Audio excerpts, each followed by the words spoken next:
Сергеј Руцкој, шеф на директоратот за главни операции на рускиот генералштаб, изјави дека се подготвени да го прекинат огнот и да обезбедат непречен пристап на медицинските лица во градот, како и евакуација на повредените и болните веднаш штом ќе добијат барање од хуманитарните организации. Според него, Москва е спремна да разговара за иницијативи и предлози за примирје во Алепо. Русија и Сирија ќе почнат хуманитарната пауза во Алепо во четврток, 20 октомври, за да возможат пристап до цивилите и повлекување на милитантите од градот, изјави тој. И руските и сириските војници ќе се воздржат од воени дејства во Алепо од 8 часот наутро до 4 часот попладне. Шефицата на европската дипломатија Федерика Могерини ваквата одлука за хуманитарна пауза ја нарече позитивен чекор и истакна дека треба да биде проценето дали 8 часа се доволно за доставување хуманитарна помош во Алепо.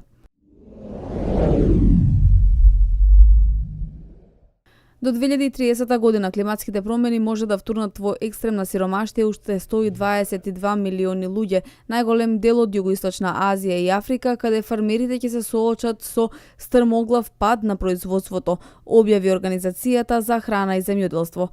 Во годишен извештај, Организацијата за храна и земјоделство предупредува дека во најлошото сценарио последиците од климатските промени може тешко да ја погодат животната заедница, чиј животен опстанок зависи од земјоделството, а состојбата со несигурност со храна може да се пренесе на сите региони.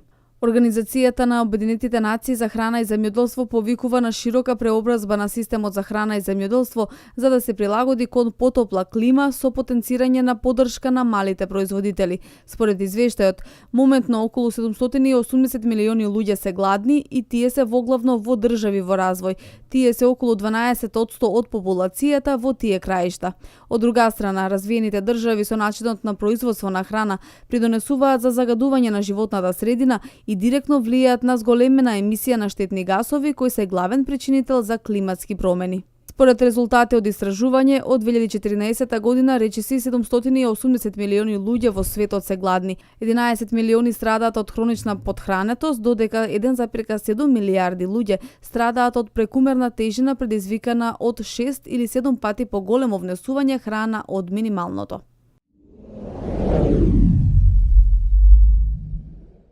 Јеменскиот председател се согласи на 72-часовен прекин на огнот со можност за продолжување, изјави денеска министерот за надворешни работи Абдел Малек Ал Мехлафи.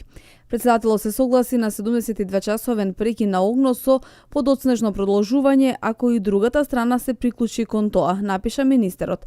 Вчера в САД, Велика Британија и Обединетите нации побараа од јеменската влада на председателот Абдурабу Мансур Хади и од шиитските бунтовници Хуси веднаш да го прекинат огнот во Јемен.